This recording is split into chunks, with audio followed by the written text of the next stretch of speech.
Suicide Squad or The Suicide Squad? Which movie is better? Let's find out.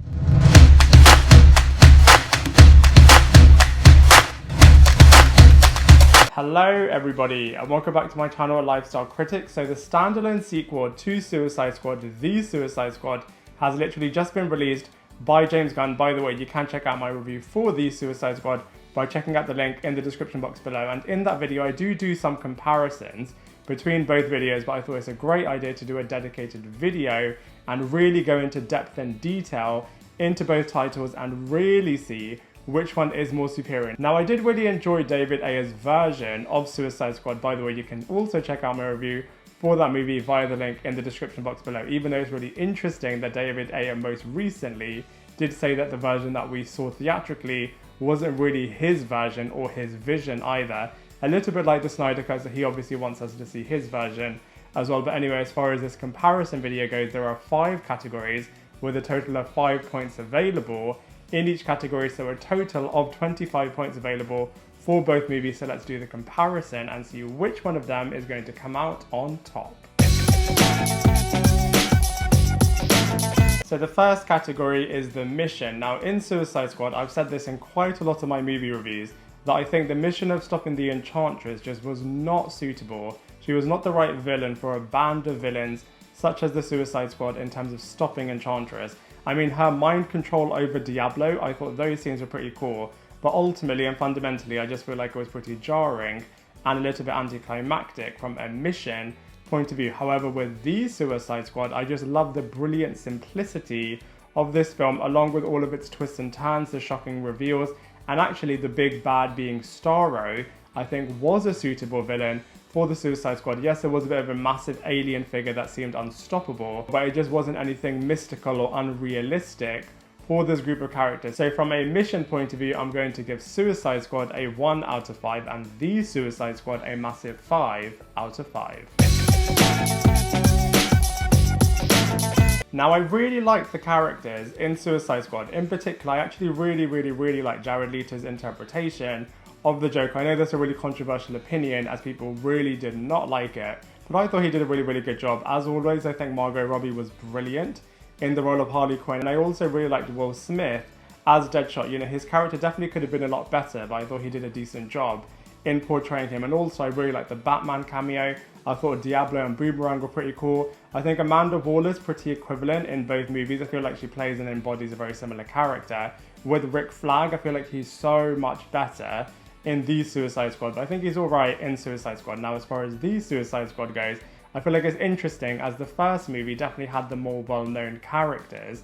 But that being said, even though they're lesser known in this movie, I feel like James Gunn did such a good job in terms of putting his major aesthetics, which made them really iconic. So for example, Killer Shark was so brilliant and hilarious in all of his different scenes. Like I said before, I think Rick Flag is so much better as well. I think the Ratcatcher 2 character was really cool, and Peacemaker by John Cena was absolutely legendary. Such brilliant comedy timing and such an awesome series of events happening with this character as well. Also with Bloodsport, I feel like he's definitely not as well known as the other characters, but despite that, Idris Elba and James Gunn really made this character really likable, and you're really behind this character, which is absolutely brilliant. And so all in all, from a character's point of view, I have to give Suicide Squad and The Suicide Squad both a massive 4 out of 5. So when it comes to the visuals, I feel like the first Suicide Squad movie is pretty decent. You know, it's not out of this world, but it is pretty watchable and very suitable for a comic book movie. In particular, I really like all of the scenes with Diablo and with Joker, as I feel like all of those scenes are very cinematic.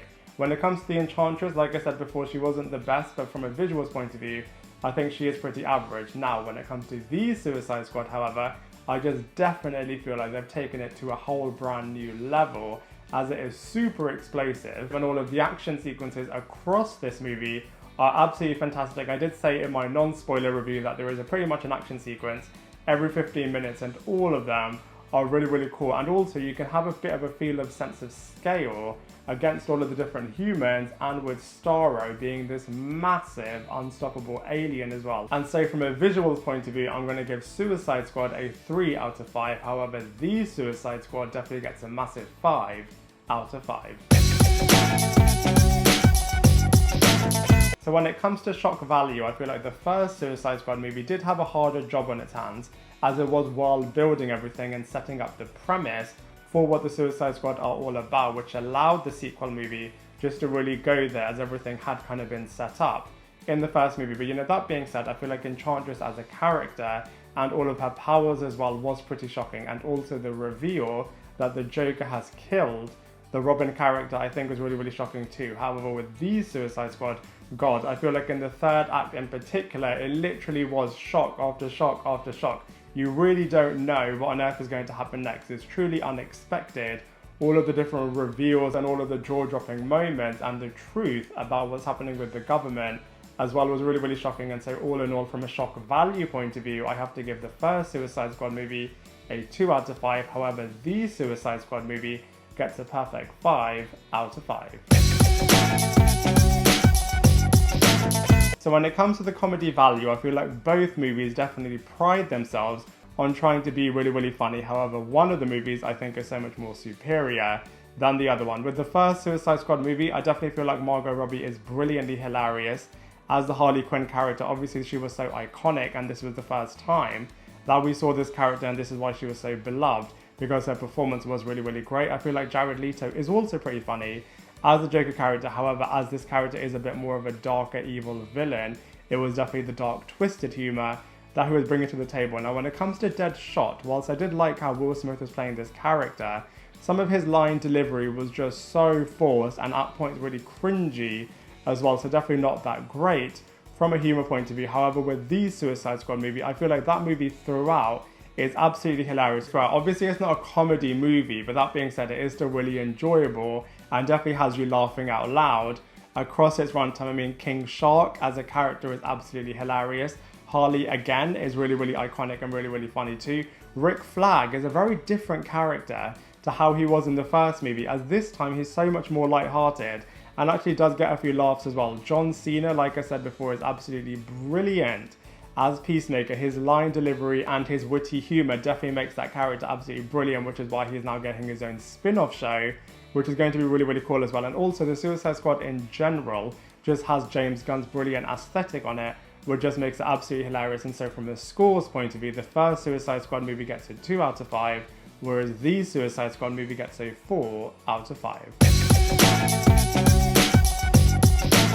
So the scores are in, drum roll please, as we are going to be revealing which movie came out on top against all of the different 5 categories. So the first Suicide Squad movie gets a 12 out of 25. However, the Suicide Squad movie gets a massive 23 out of 25. Wow, the Suicide Squad, the sequel, standalone sequel movie, is absolutely brilliant. You know, that being said, I did enjoy the first Suicide Squad movie, like I said before. You know, it's not broken. There is definitely a lot of enjoyment to be had.